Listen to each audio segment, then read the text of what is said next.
Все мы приходим к истории с надеждами и ожиданиями, в поисках ответа.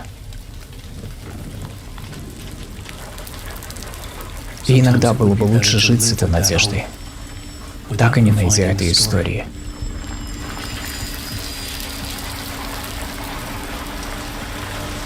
Это не та история, которую вы хотите. Эта история сожжет тебя живьем. Это история. Монстр.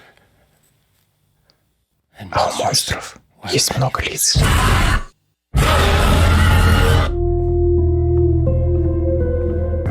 Думаю, что всем уже очевидно, что 2023 год запомнят в будущем как один из самых щедрых на хорошие релизы. Это просто потрясающе, сколько отличных игр уже вышло и сколько еще на подходе в конце этого года и в начале следующего. Но, несмотря на все это, игра, которую я по-настоящему жду, это совершенно точно Alan Wake 2. О ней мы сегодня и поговорим. Поехали!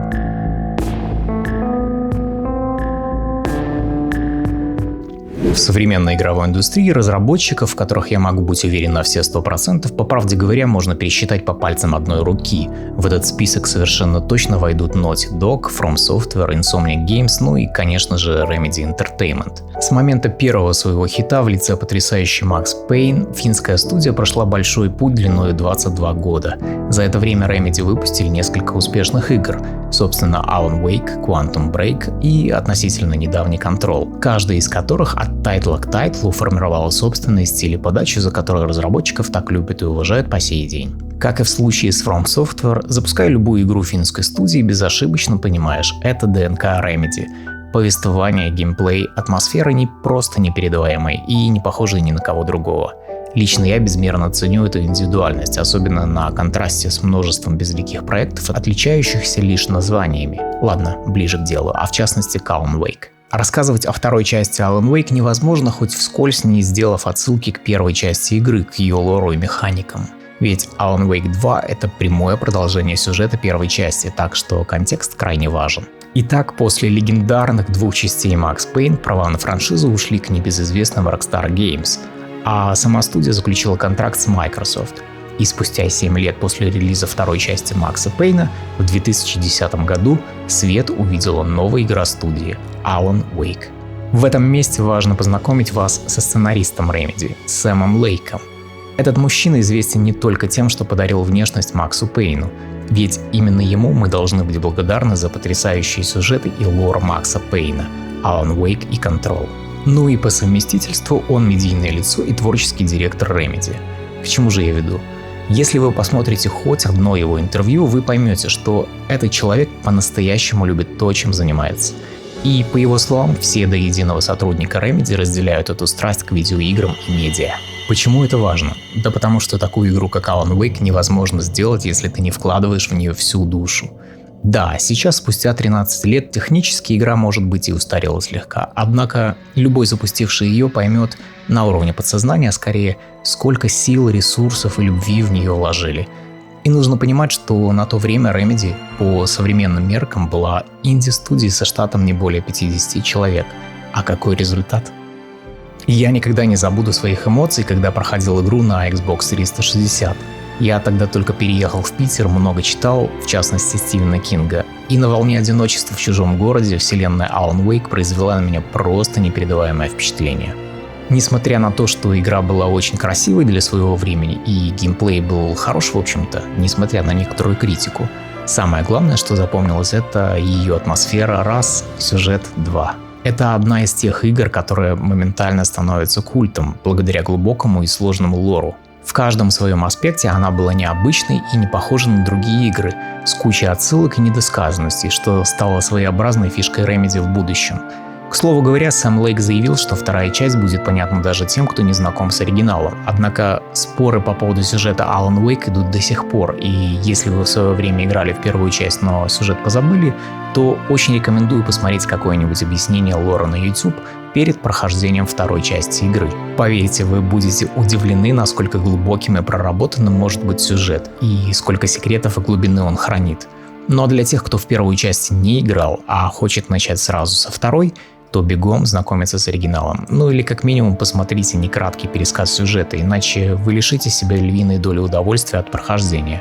Сюжет же состоит из 3 компонентов. Это, собственно, сама игра плюс дополнение, книга, файлы Алана Уэйка, написанная, кстати, одним из персонажей игры, а также веб-сериал «Приквел» с реальными актерами. Его можно найти на YouTube. Смотрится на удивление довольно неплохо, это не просто необязательная финтифлюшка по мотивам. Ну и, к слову говоря, вселенная Alan Wake и последние игры Remedy Control общая.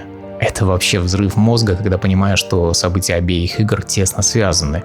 На самом деле эти игры еще связаны и с Max Payne, однако прав на франшизу Remedy нет, и детектив фигурирует под другим именем, но об этом позже. Тьма в Alan Wake — это не просто страшилка на ночь, это действительно что-то ужасное и необъяснимое, не из нашего мира. А осознание этого добавит перчика во время прохождения второй части. Короче говоря, настоятельно рекомендую изучить лор игры перед тем, как засесть за вторую часть. Итак, Alan Wake 2. Первая часть была спланирована с заделом на сиквел изначально, однако продажи ее были ниже ожиданий. Microsoft не желала финансировать вторую часть, а хотела какой-нибудь графонистый эксклюзив для своих платформ. Так, кстати, увидела свет Quantum Break. В это время Сэм Лейк говорил, что студия очень хотела приступить ко второй части незамедлительно, однако из-за низких продаж предыдущей игры и отсутствия финансирования производство было заморожено. Мы знали с самого начала, что когда Уэйк очутился в темном месте, выбраться оттуда будет длинным адским приключением и тяжелым испытанием. Я думаю, что та ситуация, в которой мы сейчас находимся, это вымысел становится реальностью. Однако, как потом выяснилось, на протяжении всех этих лет в недрах студии сиквел постоянно обсуждался, генерировались новые идеи, одна концепция сменяла другую, но всему свое время, как говорится. И такое время настало, когда компания Epic согласилась профинансировать разработку продолжения. И 2 года назад публике наконец представили первый трейлер. Его вы увидели в начале ролика. Игровой мир сошел с ума. Преданная армия фанатов была в восторге, и в сеть полилась информация по игре, сначала дозированно, а потом уже полным ходом. Но, что самое интересное, учитывая, что это игра Remedy, а Remedy, напомню, делает крайне странные и необычные, скажем так, игры, несмотря на обилие информации, где рассказали массу всего, понятно все равно не то чтобы очень уж много, хотя в этом и есть прелесть игр Remedy. Запуская их игру, не до конца понятно, чем же нас удивят, так что давайте разбираться. Прошло 13 лет с концовки первой части игры. Сам Алан уже 13 лет заперт в темном месте. Что же это за место такое? Ну, если не вдаваясь в подробности, то это альтернативная темная реальность, где произведения искусства могут влиять на реальный мир, переписывая события вокруг. А сам Алан, как писатель, в общем-то, выписал себя из реальности, оказавшись заперт там без возможности выбраться. В первой части игры, по сути, мы не видели этого темного места, но во второй оно предстанет во всем своем великолепии.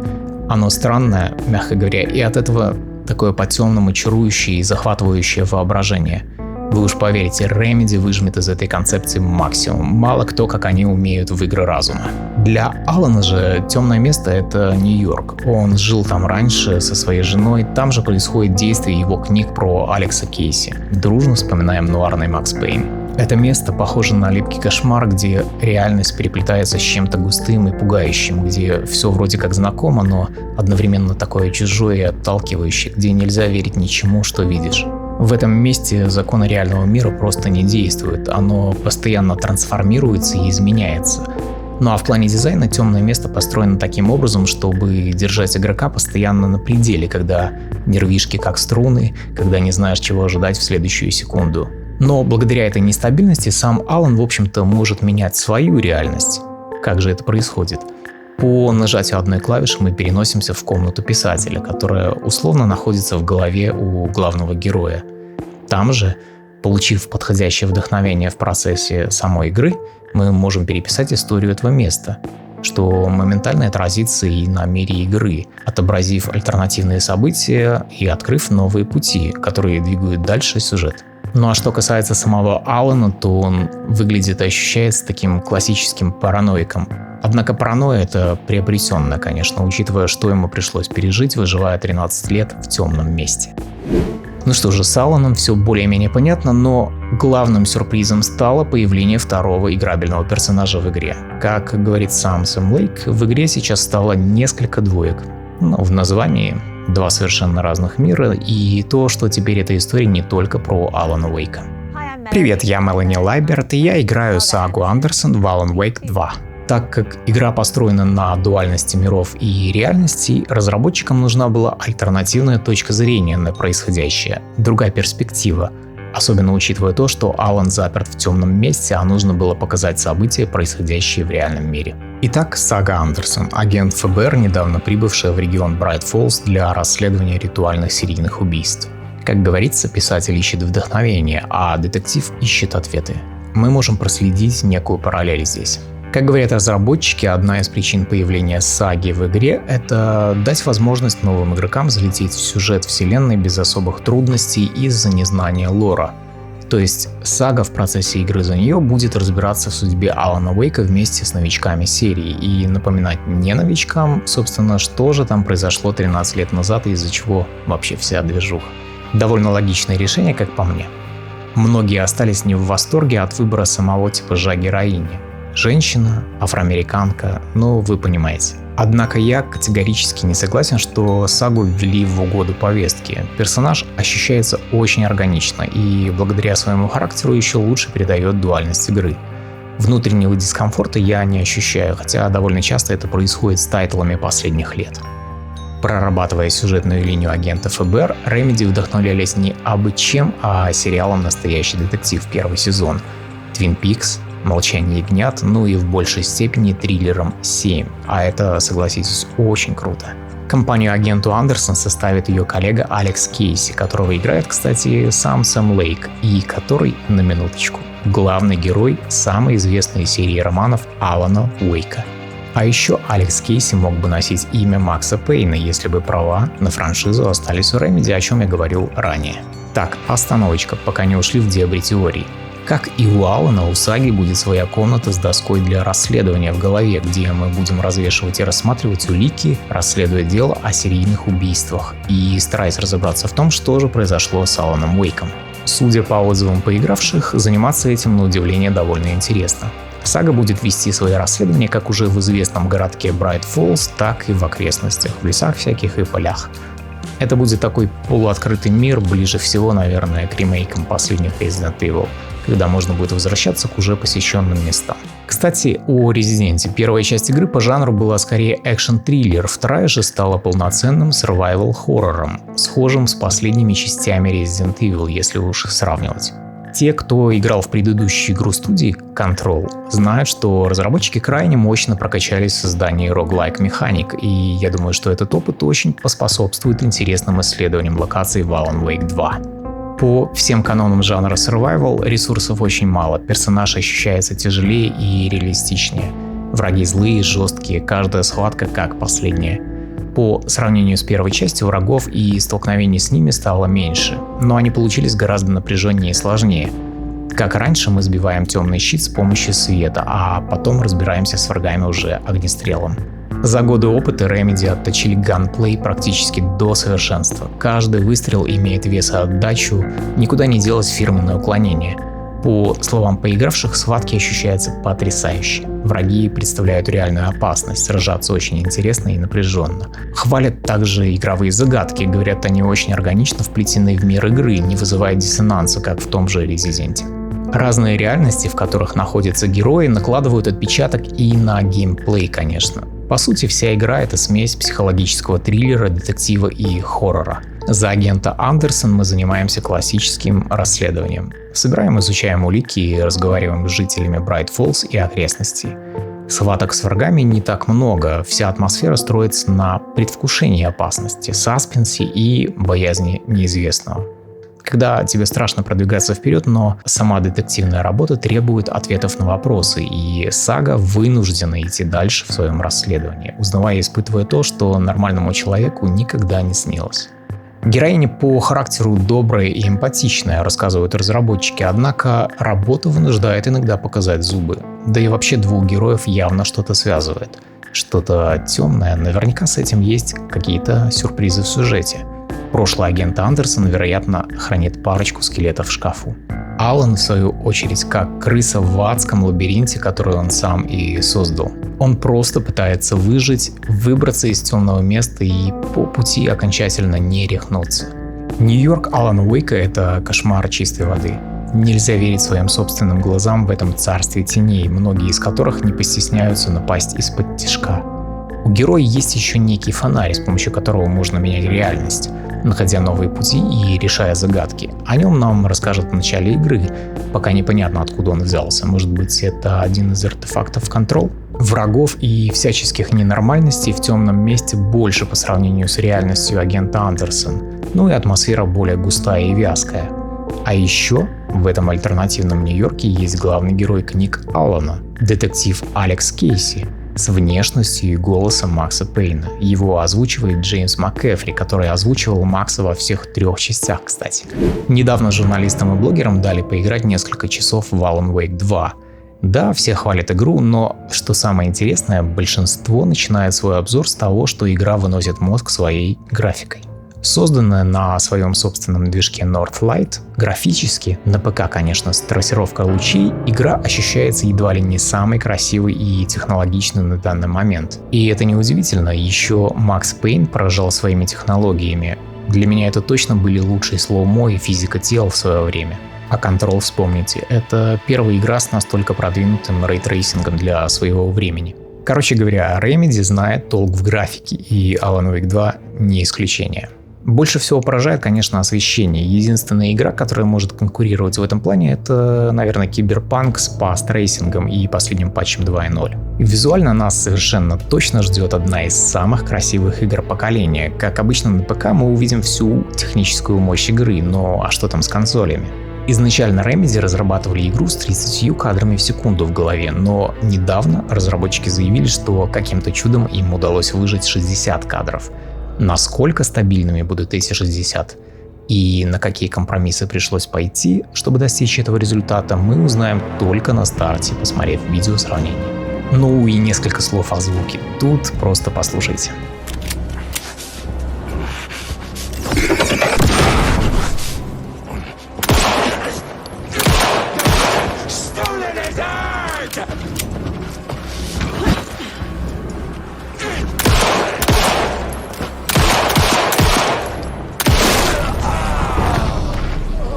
Многие недооценивают силу хорошего звука в играх, а это же огромный плюс к атмосфере и погружению. Лично для меня аудиодизайн важен наравне с визуалом. Композитором выступит Петри Аланко, как и в первой части, и это просто прекрасно. Тема прибытия Алана в Bright Falls за его авторством до сих пор у меня в плейлисте. Ну и само собой будет большое количество песен от других авторов, как и в прошлой части. В этот раз Remedy заказали песни на собственные стихи по лору у различных исполнителей, поэтому погружение будет максимальным даже в плане текстов. Да и у стримеров не возникнет проблем с лицензией, как в случае с первой части, где большинство треков были лицензированы. А еще в некоторых композициях будут различные пасхалки и сюрпризы. Я уже вижу, как поклонники начинают запускать песни задом наперед, пытаясь отыскать скрытые послания. Remedy действительно нашли свою нишу, мы знаем наши сильные стороны, мы знаем, в чем мы хороши, мы знаем, что это выстраивание мира игры, что это атмосфера, и мы продолжаем развиваться в этих аспектах, мы вкладываемся во все другие области и ищем пути, как сделать больше, масштабнее и смелее. Alan Wake 2 — игра мечты Remedy. Это конечная точка развития их таланта, их технологий и опыта. Чувствуется, что разработчики очень надеются на финансовый успех игры, который позволит им подняться на высшую ступеньку иерархии разработчиков видеоигр. Хотя для меня они и так уже давно там. Между каждым нашим проектом, что мы сделали, мы создавали новый концепт для Alan Wake 2. На протяжении всех этих лет расстраивало, что мы так и не могли начать работу. Мы очень хотели, но этого так и не происходило. И я думаю, что игра, которую сейчас делаем, намного более впечатляющая, интересная и амбициозная из всех этих концептов. И я правда очень-очень счастлив, что именно этого Alan Wake 2 мы делаем, а не новое из предыдущих задумок. Игра выходит 27 октября на PlayStation 5, Xbox Series и Epic Games Store. Steam пока что мимо. Но, как я уже говорил, вы не представляете, как я жду игру. Я в ней уверен на все 99%. Ну а на этом у меня все. Спасибо огромное, что смотрели. Если видео вам понравилось, то пишите комментарии, ставьте сердечки. Мне будет безумно приятно, а также это поможет продвижению видео и развитию канала. Ну а с вами был Сережа. Вы на канале Платуси. Пока.